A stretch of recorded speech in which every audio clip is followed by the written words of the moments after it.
They waited until she turned 18. Then they told her to leave. No warning, no money, just, "You're on your own now." They thought she'd crawl away and disappear, but she built their entire business with my bare hands. And she wasn't going quietly. Please stay with me as I tell you her story, and please do not forget to support our channel by subscribing, liking, and sharing with your loved ones. Maya Clark woke up on her 18th birthday to find her bedroom empty. Her clothes were gone. Her desk was bare. Even her bed was missing. She walked out to the kitchen confused. Her parents stood there like nothing was wrong. Then they said it, calm and cold. "You're an adult now.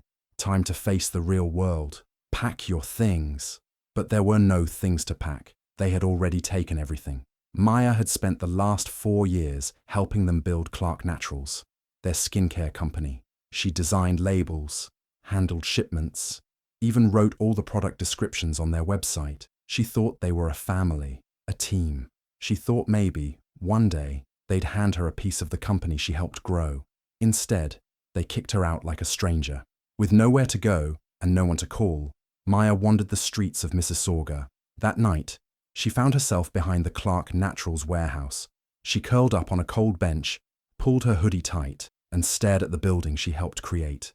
It was quiet, cold. She didn't cry. She just sat there, thinking. They thought she'd disappear, that she'd be too scared, too weak to fight back. But Maya wasn't weak. She had nothing, but she had something they didn't. Knowledge. She knew the business inside out. She knew their vendors, their passwords, their flaws. They never bothered to change anything. She didn't know what came next. But she wasn't going away. They thought they were done with her. They had no idea what she was about to become. And as she sat in the dark, outside the business that threw her away, a quiet fire started to grow inside her. This wasn't the end. It was the beginning.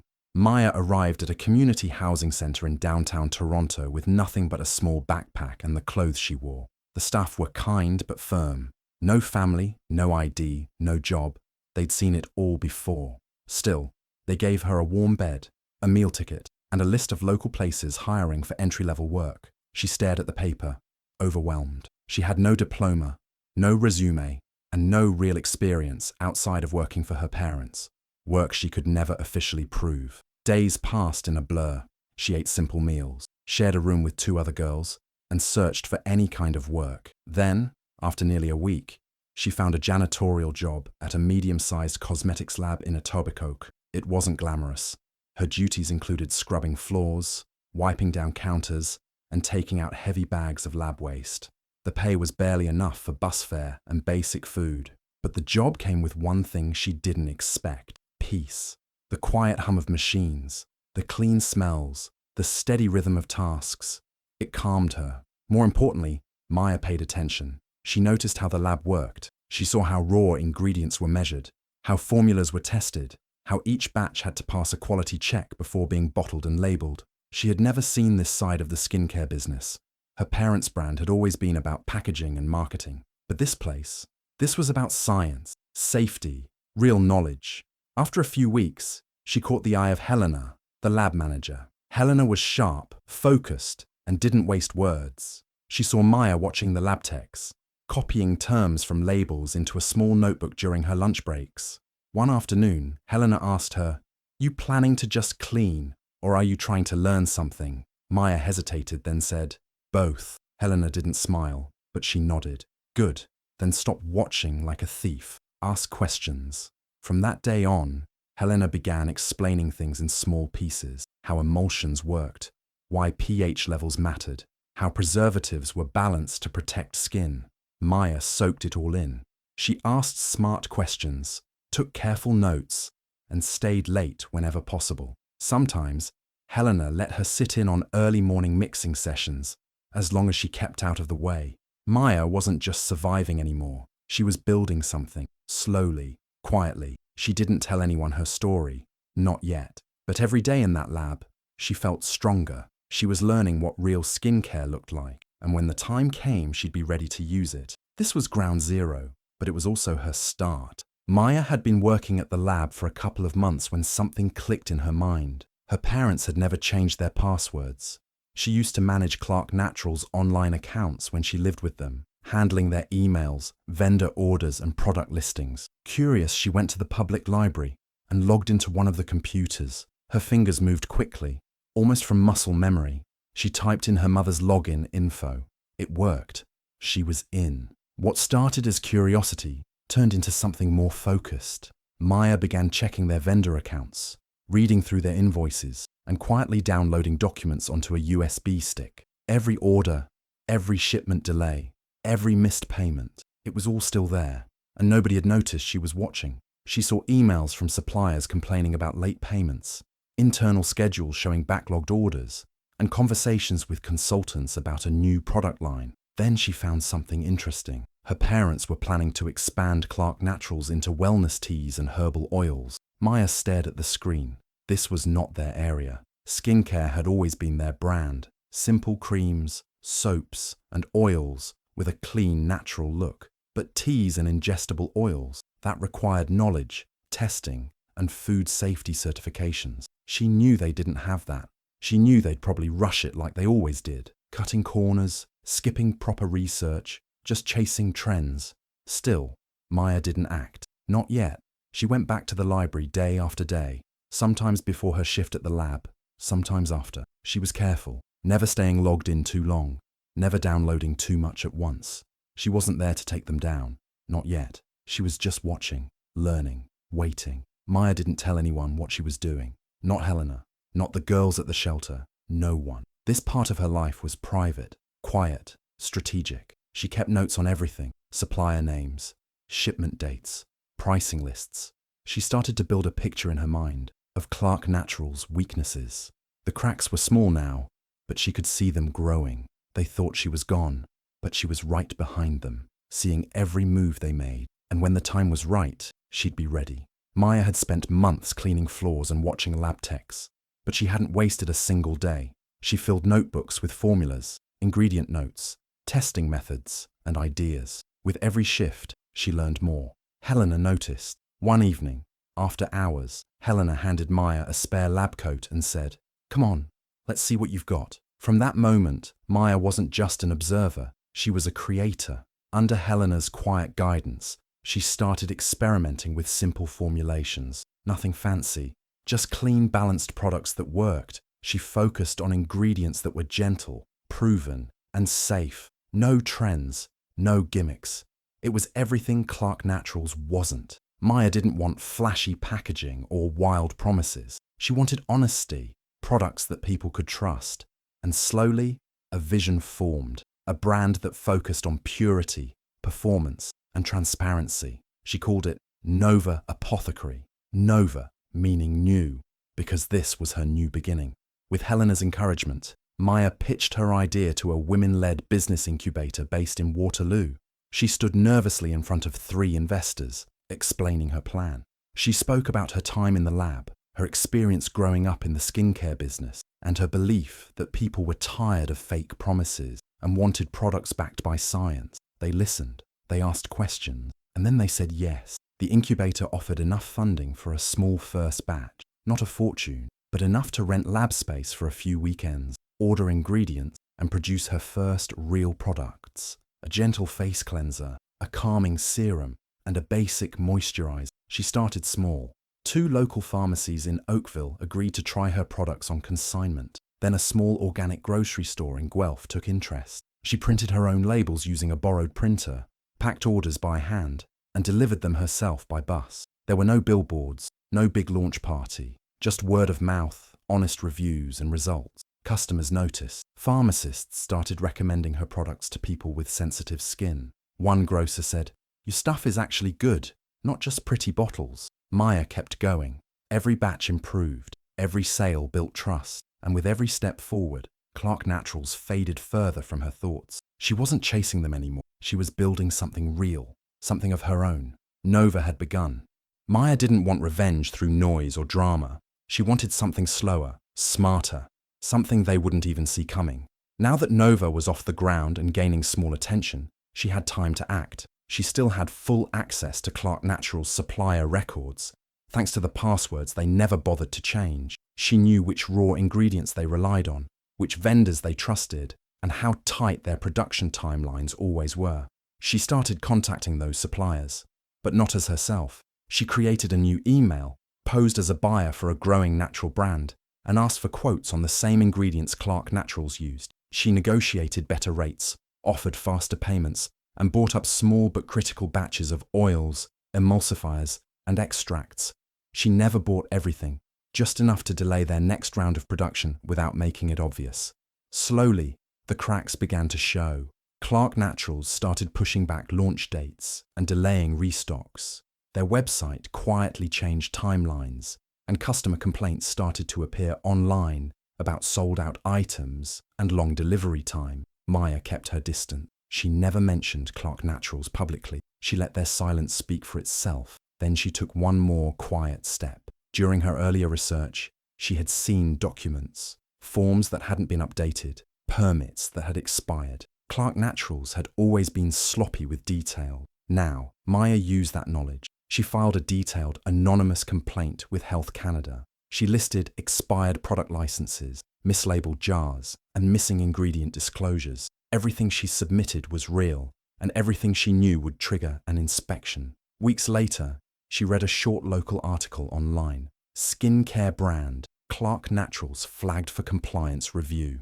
It didn't go viral. It didn't even make national news. But within industry circles, people noticed. Suppliers grew cautious. A few backed out of deals with Clark Naturals. One even reached out to Nova Apothecary, curious about working with Maya instead. She said yes.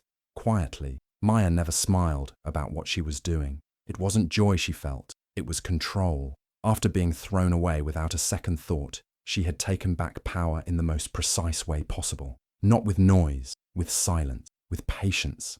And Clark Naturals was beginning to feel it. Nova Apothecary didn't rise through flashy ads or celebrity endorsements. It grew quietly, customer by customer, shelf by shelf. The first pharmacies that stocked Maya's products began to reorder faster than she expected.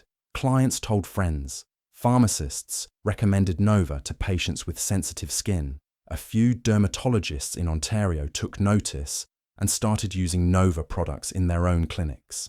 They liked the ingredients list, simple, clear, and backed by real lab testing. Maya never sold a story. She never mentioned Clark Naturals.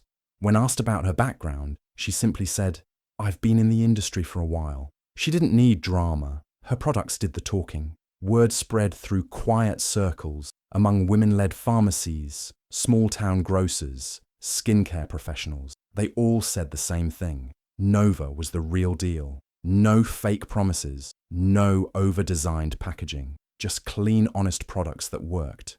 Meanwhile, Clark Naturals was struggling. Distributors who had once praised the company were now frustrated. Orders arrived late. Some products didn't arrive at all. Emails went unanswered for weeks.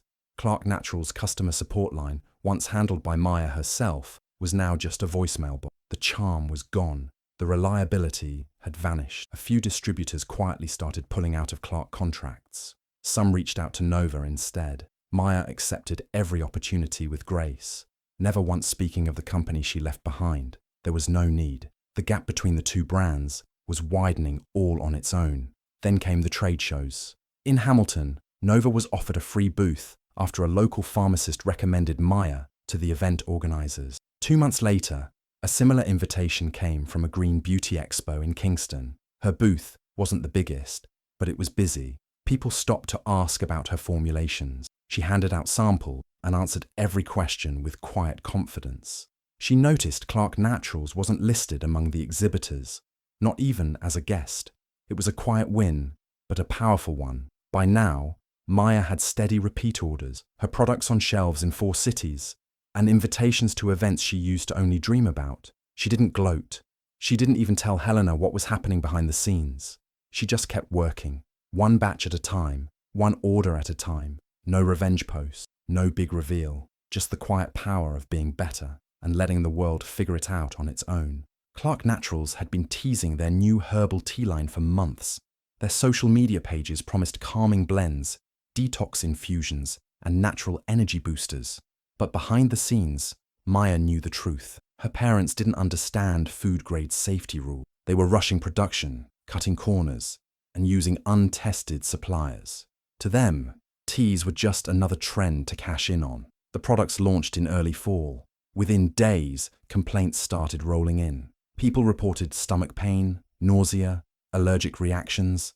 A few even visited urgent care. Online reviews tanked, and wellness forums lit up with warnings about Clark Naturals teas.